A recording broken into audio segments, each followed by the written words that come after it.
তোর সব টাকাতে আমি মদ খাইছি, এখন কি করবি? হ্যাঁ, চল সর এখান থেকে। ওইটা আমার টাকা ছিল, তোমার না। তুমি যে ওইখান থেকে টাকা নিছো, আমাকে কি একবারও বলেছো? আরে বিথি তো মনে হয় মন খারাপ করলো।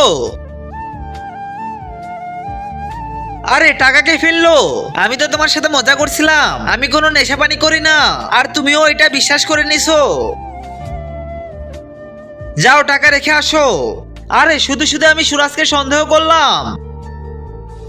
আরে পিথি, এটা আবার কার গাড়ি? তার আগে তুমি কি চাও তোমার মা 100 বছর বেঁচে থাকো? তাহলে ভিডিওতে একটা লাইক করে চ্যানেলটিকে সাবস্ক্রাইব করে দাও। আর হ্যাঁ, লাইক সাবস্ক্রাইব শুধু তারাই করবে যারা সত্যিকারের মাকে ভালোবাসো। আর কমেন্ট বক্সে সবাই বলে যাও আই লাভ ইউ মা।